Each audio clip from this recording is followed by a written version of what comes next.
values to valued culture. Here is your host, Will Scott, interviewing another CEO about leading culture in their company.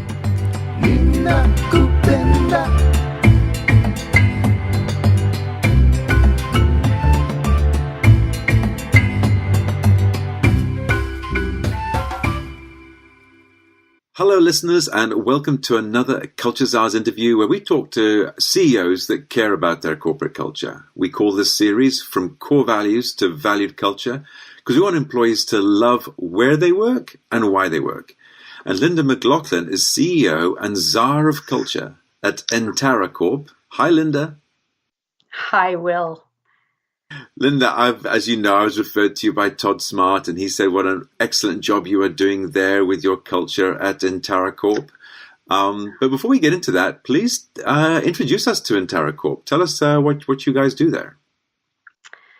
Well, good. Thanks. Well, first, let me say thank you to you, Will, for having me here today. It's really fun to do this, and I love talking about culture, so I can talk about it for hours on end. A little bit about Entara. Some people might have known us as being formerly YJT Solutions. We were YJT for 17 years. And as we evolved, largely in part because of our core values, and I can talk a little bit about that later, we realized that we were not the same company that we were. And we realized that it was time to give this baby a new name, and that really had grown up. Our positioning in the market has evolved. The skills and services we offer have all evolved. And the direction we want to take our clients has evolved. And so there was so much change that we felt it was really time to give it a new name. That's awesome. Yes, indeed. Yeah. And it's lovely and a very nice rebranding. And I get all your logic behind it. Well, let's start there because I think you actually credited your core values as kind of pointing you to the way that it was time to rebrand. How did that happen? Yes. So we do IT managed services, right? Like about 190,000 other companies in the United States. So it's a very, very crowded marketplace. What that entails is doing management and monitoring of infrastructure and doing help desk 24/7. And we're very good at those things, but we are not the only company out there that can monitor a network, right? And so it was really as we started working with EOS, which was about 3 years ago, where we started thinking about, we know that we're very good at this, but what is it? What's in that special sauce? What is it that's different about working with our firm versus another, reputable company? Yeah.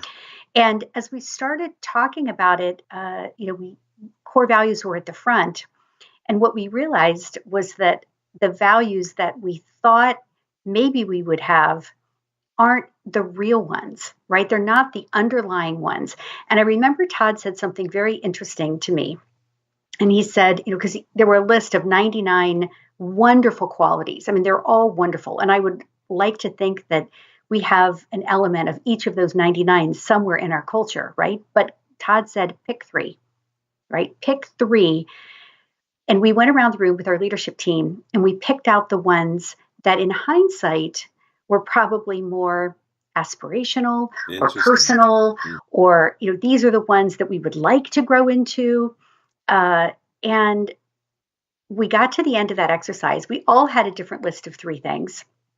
And Todd said, give me 10 examples off the top of your head when you saw this in action last week.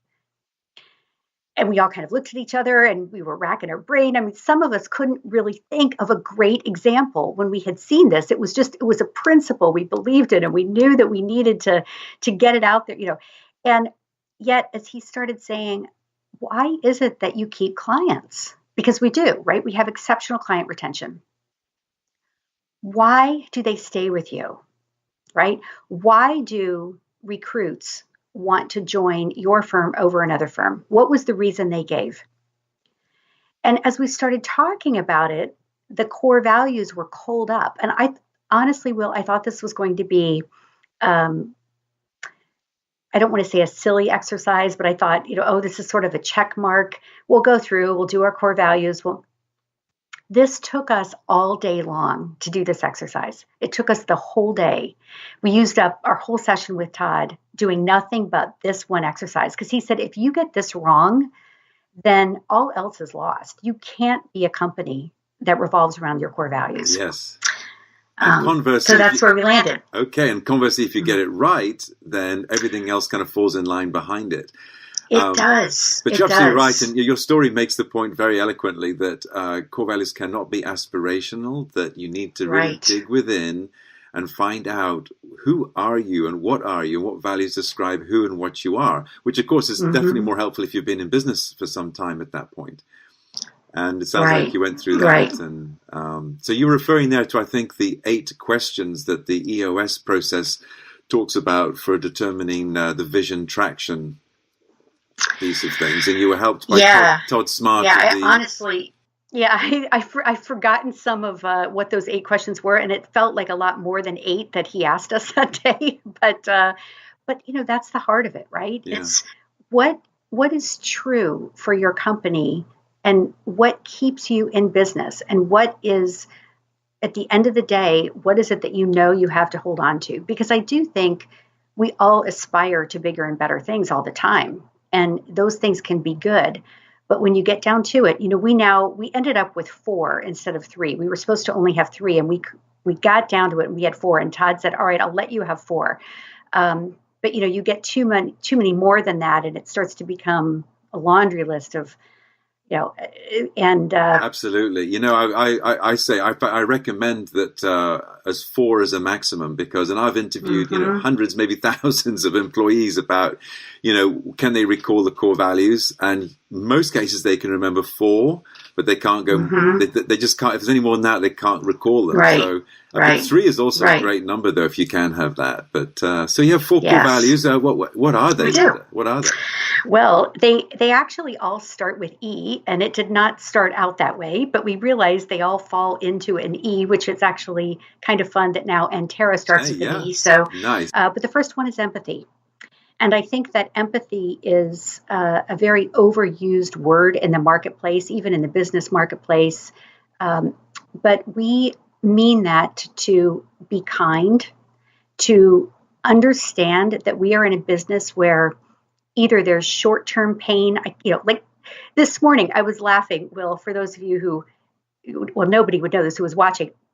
I have a tech company, right? And we were having issues trying to get the Skype to work. And we're laughing, right? And I call our guy and I'm like, I've got to get on this with Will right now. And, and he heard in my voice, it's right now, it's urgent. We need to get this working. And, Vassal was on the phone, and he was so patient and kind and helpful in a very human way. And empathizing with you and your situation. And empathizing, right. And so I said, I'm probably the only company on the planet that has their technical engineers watch a Brene Brown video about the meaning of empathy. Nice. That is how we start our new employee training. It means to take the other person's perspective, to understand where they are and why they're hurting, right? And it could also be, I need to downsize. We have to get rid of costs, and I don't know how to do that. That's a different kind of empathy than get me connected right now. But we look for people who want to help first, right? We look for people who are have kind hearts, who want to be of service to others. And that is something when we see a brilliant network engineer or anybody that we would hire, but we see that they're about them first, we know it's a mismatch, right? Yes. And we've made that mistake in prior years, right? So that's the first one, is empathy. The second one is excellence. Why is it that clients have stayed with us? Well, at the end of the day, we may have plenty of faults, but we do really good, high quality work. And we have people that take pride in that. These are people who get frustrated with an A-. They go, oh, like, what was it that kept me in the way of getting the A? These are people who, they have been this way since they were born, right? They're hardwired. The people, they're wired that excellence. Way, right? They're just wired to do things in a very excellent way, even if that's inconvenient, even if it's just how they are, and they want to work with people who value that. And then the third is execution, because I have worked with people who are both empathetic and who are excellent. And I'm standing there saying, when will it be done? Right. And they're immersed in the, well, I'm going to try to make it better. And I'm whiteboarding this and I'm whiteboarding that. And, meanwhile, you've got a client that's waiting for something. So we also say that no matter how hard you are working, or no matter how committed you are, at the end of the day, we place execution over intention. And this is borne out in many decisions we've made, because we have, maybe somebody is just fantastically wonderful to work with, and you enjoy their company, and you feel like they're a great fit with, personally with everybody, or, but you're just not seeing it getting over the line, right? So we made the decision, and it was tough. What are we going to value? And we're going to value the execution piece. And then the last one is evolution.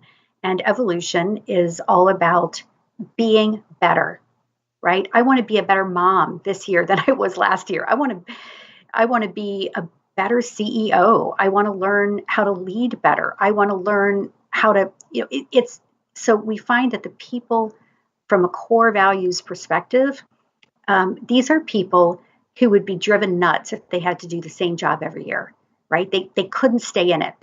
They want to evolve. So those have been our four. They were not obvious to us at the beginning, but the more we work with those four things, the more we realize that is what makes us who we are. That's great. That's really wonderful. Thank you for taking us through your four core values there.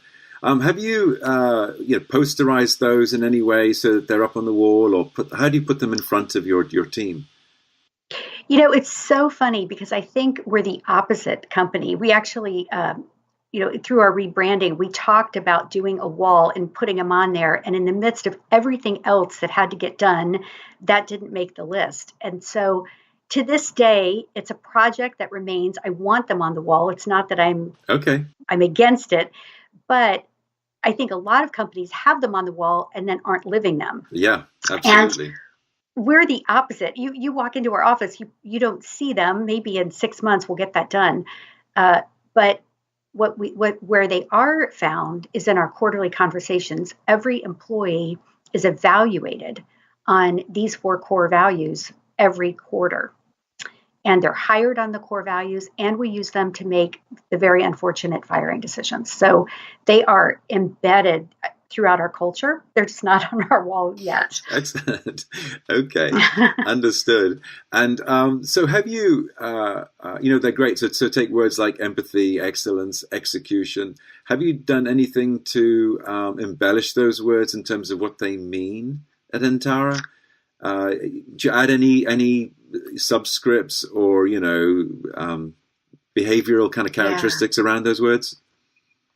We do. And I think where they really come to life is in conversations with people. So we have quarterly conversations which are one-on-one with the employee and their manager. But then we also have, we call it the state of the company. This is straight out of the EOS principles. And we follow EOS, hook, line, and sinker. I mean, we are complete believers in the program. And so we, every quarter, we gather the whole company together. And, it's usually I think they're fun meetings.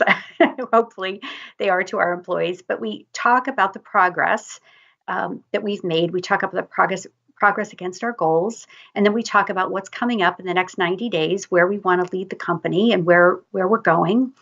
And then we talk about, at the very end, we have what's called core value shoutouts. And it is so much fun, because people will just, say, this person has I remember this person did this. And we just work with it a little bit. It's grist for the mill, right? We talk about, I saw evolution, because, this person, decided that they wanted to learn the ServiceNow platform, and, they're taking it upon themselves, and this person, so it's fun to really call those out in real life. And then we have an annual Thanksgiving dinner, which is actually coming up. And that is it's a very special event for all of our people. And their spouses and significant others and friends, and we formally do core value shout-outs there as well. So I think it's in those conversations and examples where they really start coming to life. Yeah, I love a lot of the things that you said there, and they're definitely best practice in terms of maintaining a healthy culture. But you mentioned, for example, shout-outs, and which end up, being stories, don't they? So you're telling stories now about what your team members have done and tying those stories to a core value. And there's really no better or memorable way to continue that culture and endue people in that culture. Mm-hmm.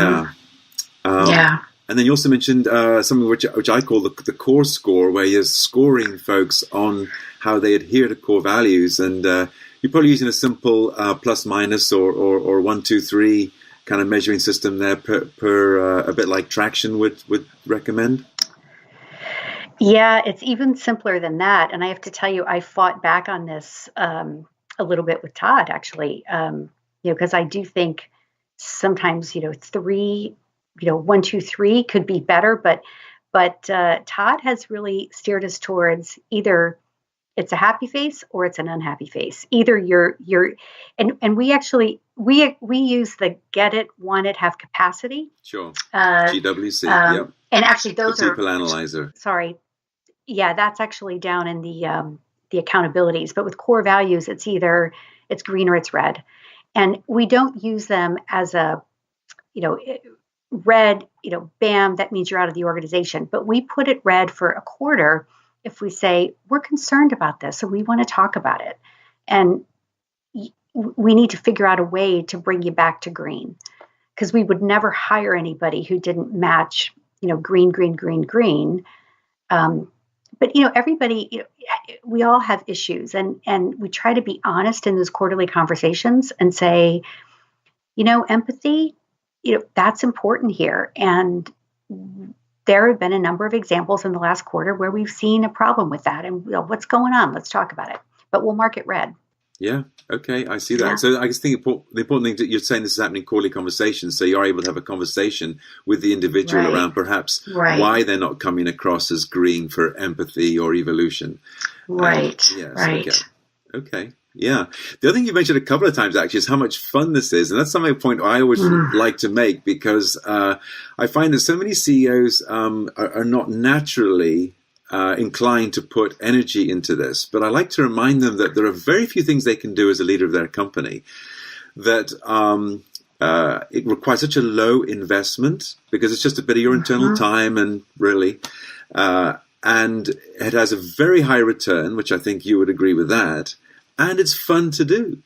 So many other initiatives, in the company are going to take a lot more investment, perhaps not as measurable a return, and can feel like work, whereas this stuff really is fun. I couldn't agree more. And I have to tell you that 6 years ago, I would not have believed that. I ran the old YJT solutions from a very different place. And, what I have learned, I always say, when you start your own company, right, and then you kind of keep going, nobody ever promotes you, right? I mean, I was CEO of a company of a couple people. Yeah. Now we've got 60. But I still have held the same title. But what is, what has changed is that, my understanding of leadership and of the things that matter and the things that have the best return, that has significantly changed. Not even close to, where I was 10 years ago, 15 years ago. And this is a perfect example. I think that the return on doing core values work is just, it's huge. It's huge. It's hard to measure, isn't it? But it is huge. It is, yeah. But you would credit it with a growth in your top line and your bottom line, probably. Well, I think what it does, and it's one of those things where, if you go sell something, you can measure that revenue and you can say, oh, this person sold, $100,000 of this, and therefore I'm going to attribute, investing in sales there with this person here, right? What core values does is it I think about it like completely cleaning house, right? It's finding the things that really matter. Letting go of the things that aren't core. Being organized and purposeful about about how to move forward in the most efficient way. And I don't even think I could do and I love numbers, and I'm a quant person by nature. I was always the math person, not the art person. But I just personality wise, which is why my former self probably would not have put the emphasis on doing core values work like I do now. But there is there's just such clarity. And I think there's also simplicity. And I have always found beauty in simplicity, right? The simpler you can make something and stick to it, the better it is. And it also brings clarity around who are the people that we need to be hiring. I used to hire fantastic people or, fantastic performers. They're great people and great performers, but they weren't the right fit for our organization. And, I would think, well, they're so great and I have failed them, or they have failed me because, I must be a bad leader or a bad manager, which there were times I was for sure, or they're not good, or they're not doing a good job, which sometimes would happen. But the majority of the time, they're a great performer and I'm leading a company and growing it. But the problem was the fit on core, on who we are, it just wasn't there. There's a guy who quit one day, and I still remember this. And he just said, he came in and he said, I want to play golf in the afternoon when I go home. He goes, I used to work at the Board of Trade. I'd leave at 2:30. 2:33, I was out of there. I could get a round in. And he goes, that's the life I want. And he said, what he was talking about was excellence and execution, right? I mean, it's that we don't stop when it's 80%. We take it all the way and we get it over the line. Well, if you're wired that way, and I'm not talking about not having a work-life balance, but for some people, that'd be more important than the goal. Right. It's a waiting, right? You just say, I'd rather honestly come in, do my time, whatever, and leave and go home. There's nothing wrong with that. In fact, he might be smarter than all the rest of us, right? That are, out there every day, trying to make it happen. But, and I think those are great examples where you go, if that's what's driving you, if that's what's most important, then it's probably not a good fit. Yeah, absolutely. And, I hear CEOs talk all the time about the sort of the before and after when they start tackling culture. And at first it's a feeling, isn't it? A lot of it's about a feeling. How do you feel when you walk into the office, or how do you feel with certain team members? And when they transition from having some people that aren't a great fit on the team, that are sort of a little bit of a drag on things, they're not sure why. But when they start to do something like you're doing, like evaluate and measure, then it becomes clear who is not a great fit. And when you transition those folks out and transition folks in that are fitting, suddenly, and it can just be a few months later, wow, this feels different. This feels better. And everything starts to feel more aligned and go a little smoother and easier. And it's so rewarding. And it's true. Very interesting to hear you talk about that and give those examples. And you've told us how you evaluate existing, current staff members. How are you hiring for fit? People say, I hire for fit. And I'll often say, okay, how? And they say, well, they don't really have a good answer for that. But how do you hire people that do have empathy and are ready to evolve, Yeah, well, I often start my interviews by telling a story about my daughters. Because what I want them to understand is that I'm very sincere about fit. I mean, so the story that I tell them, if I can take a couple minutes to share that with you here. When they were, I have twin daughters that they're now 11, which time flies. But when they were babies, they had this toy, like a lot of babies have, right? A shape sorter toy. And you take the circle and you put it in the circle hole, and the triangle and you put it in the triangle hole.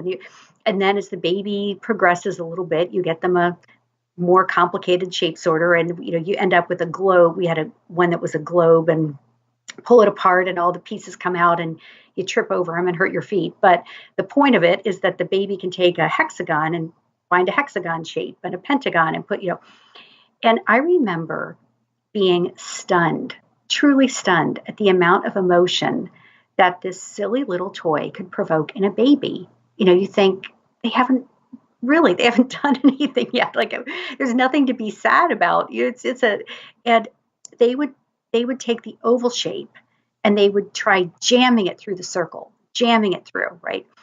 And they would get so frustrated.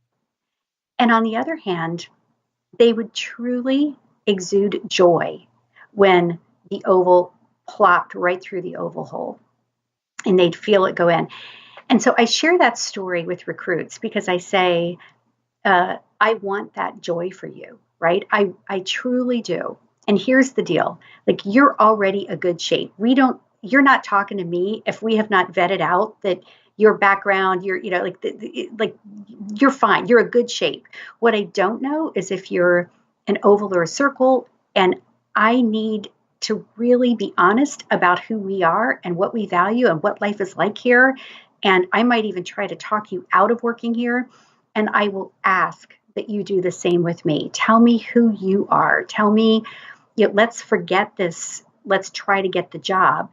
Because what happens is after 90 days, we all know anyway, right? And I think life, this is where I get a little existential, but I think life becomes very sad and almost tragic when you stay in something that's a B, right? And this goes back to my excellence, but if we should generally love our jobs, not every day, every moment, but generally you should love what you're doing. I can see, and you will, how much you love this. And it's so, like, as your friend, I'm so happy that you're doing this and like you love it and, you light up over it. And I feel like we should all be in roles and companies where we have that fit. So the first thing I do is talk about the importance of letting me know who you are, right? And then secondly, a lot of the questions that we ask and go through when we're hiring have nothing to do with IT, management of systems, monitoring, network engineering. I mean, we touch on those later. And we really try to find somebody who authentically has those four things. That's awesome, amazing, love it. And what a great analogy about the, and I thought I knew where you were going with that analogy because, it's a square peg in a round hole kind of analogy, right? But actually, no, you were going for, it's not just about fitting with the company, but it's about what's best for that employee. Because if you're really not a fit here, don't come and waste your life here. And I agree. Right. One of my motivations for doing this work, Linda, is that I just get so upset about so many people going through life kind of just doing a job or just getting a paycheck. Right. And they're not loving where they work and why they work. And I want CEOs to get culture down so that they can get employees to love where they work. And then, of course, figure out the core purpose for their business so that employees have have not only feel valued, but feel like they're doing something meaningful for the world, which can come from determining the core purpose. Right. And then they can love where they work and why they work. Right. Those people are going to stay around longer. They're going to enjoy work and they're going to give you more. And wow, what a difference that is from someone that's actually just showing up for a paycheck and doesn't really love what they do. We're in violent agreement. I totally agree. So and you're right. And I haven't had this chance to do this in one of my CEO interviews yet. But I'd like to tell a story about why for me and why this work is so meaningful for me, or one reason, and how it goes back to my childhood. Actually, is so when I was a boy growing up in Zambia, one of my favorite things to do was to build cool clubhouses. Right. I would build tree houses. I built a fort on stilts. I built an underground cave. And I remember also building a house out of bamboo underneath a mango tree. And it had a fence around it and everything. Now, what's fun about building these great things if you can't share those environments, right? So then I want to invite my friends over, but I didn't want to go to all this effort and have my friends come over and trash the place or be mean to each other or spoil enjoy my experience there. So I would stick on the wall in bad 7-year-old spelling on the wall a little sort of club rules. And there were things like, no littering and be nice to each other. And so then when people came over, I didn't have to kind of police the environment. I would just point to the rules and say, hey, we agreed to be nice to each other. And I found that wow, that was easy, how easy it is to actually create environments where people thrive. And so here I am today doing this work, and I'm thinking so much of defining a culture begins with core values. And so put those on the wall, but you have to take them further than that. But so that's how I'm kind of going back, oh yeah, I remember beginning life like this. And now here I am doing something that feels so right for me. Yes, that's great. That is great. Well, thanks for giving me the opportunity to tell the story, Linda. Well, that's a good one. In fact, you can borrow my shape sorter analogy if I can borrow your club rules. Right. Yeah, absolutely. And another one, just to continue that theme that I talk about is, and I realize, listeners, I'm doing too much talking in this particular interview, but Linda has touched a chord with me. Great. Is I like to use the analogy of the United States Constitution, because they really are a set of core values for our nation, and you can't really be specific or measure those, but you know what they mean. Liberty and justice for all. You know what it means. And how would we coexist harmoniously in this country if we didn't have that base, that compass, those core values that our forefathers delivered those years ago? So I think, who wants to try and run a company now without core values or without that constitution? It's crazy. Right. That's a beautiful analogy. That's beautiful. I love it.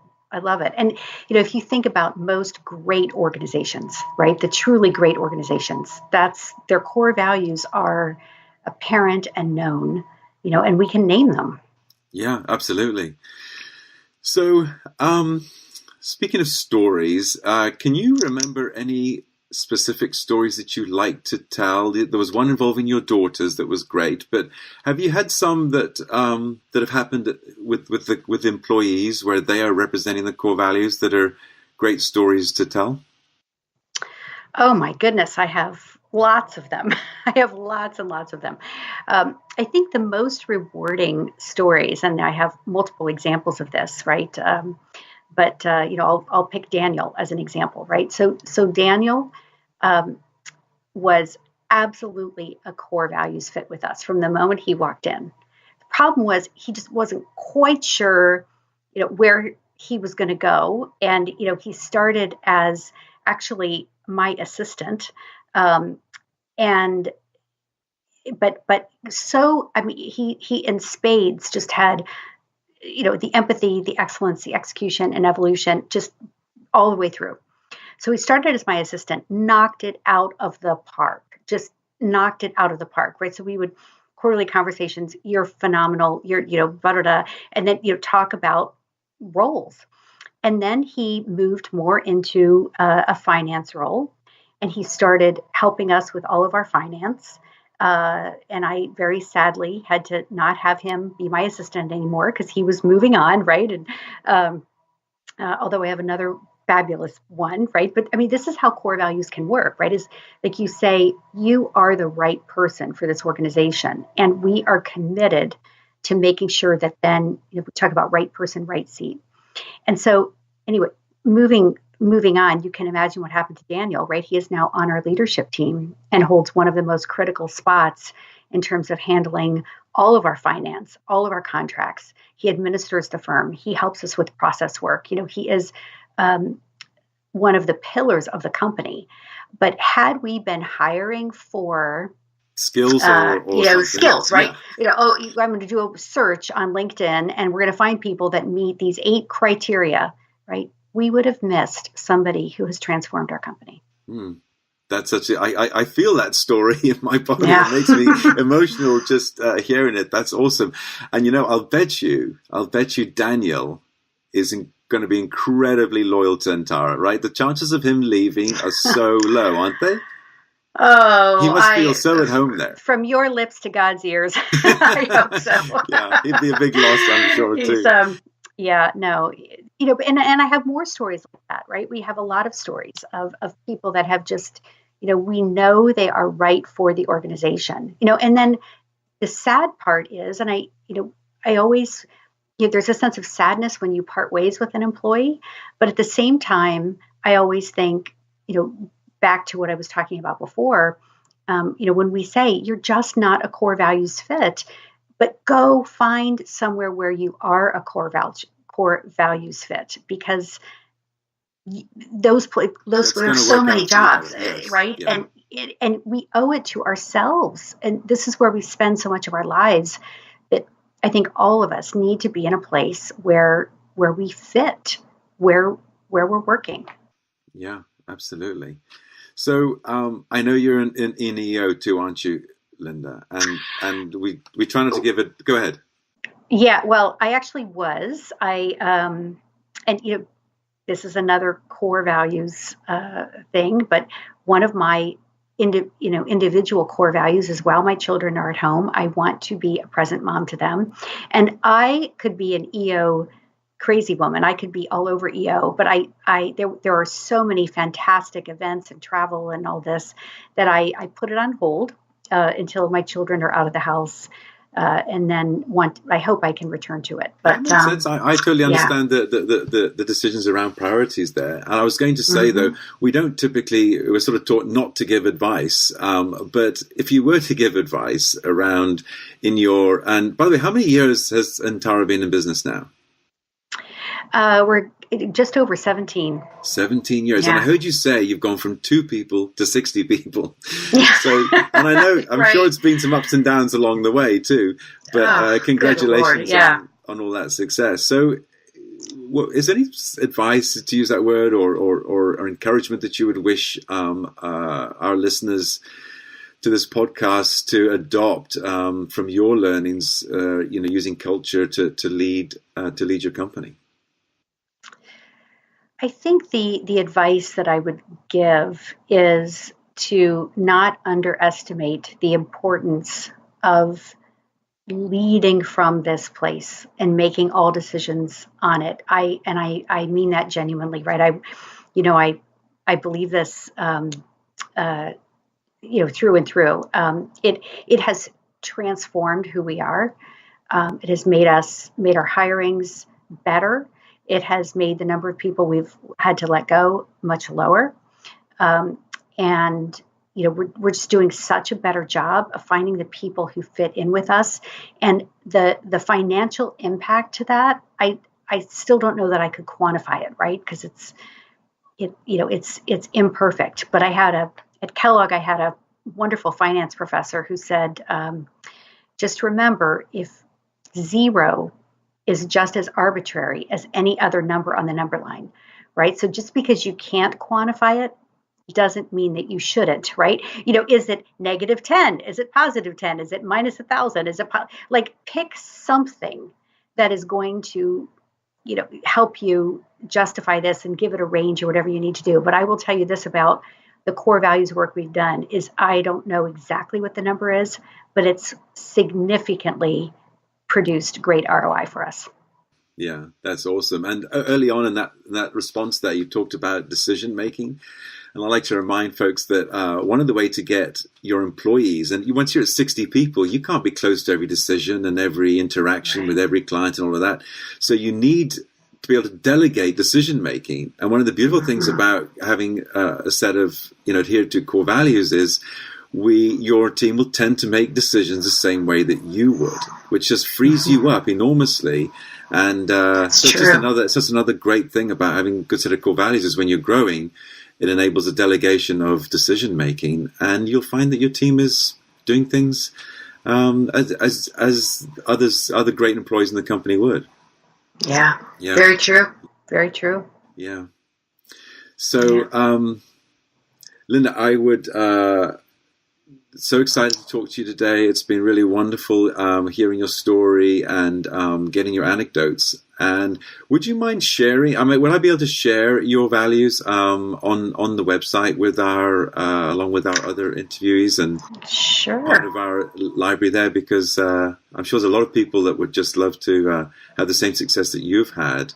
And yeah. With one caveat, I think it's very tempting to look at other people's core values and go, oh, those look like good core values. We're going to bring those in. And I can't emphasize enough how they were a surprise to me, that the things that I had looked at from other companies and thought that I would, they would be our core values. They're really not. They're probably things that I would like to be, but I'm not, right? And so they have to be authentic to who you are. Absolutely, yes. So, and they can go to my website, and thank you for that, at www.culturezars.com, and get my 9 steps, basically, or 9 deeds, I call it, 90 days, as ways of how to discern their core values at the beginning of their process, and then how to make those values come alive, how to use them to thrive in the organization, and finally to drive performance. So, yes, make them your own. Mm-hmm. And that's probably a great place to end. So thank you very much, Linda. I definitely appreciate your time this morning, and look forward to continuing to watch the growth there for your company. Oh, thank you. Are you expecting a great 2019? We are. We just re-implemented our software platform, and we're all gears are set to go. So we're excited. But thank you so much, Will, for the chance to talk with you. It's great to, even for myself, to be reminded of the importance of this yet again. And I wish you all the success. And if I was watching this podcast, I would call you. Thank you. Okay. Yeah. Well, great. Have a good rest of the day. Bye. Take care. Bye-bye. Thanks for listening. Be sure to click subscribe, check us out on the web at culturezars.com, and we'll see you next time.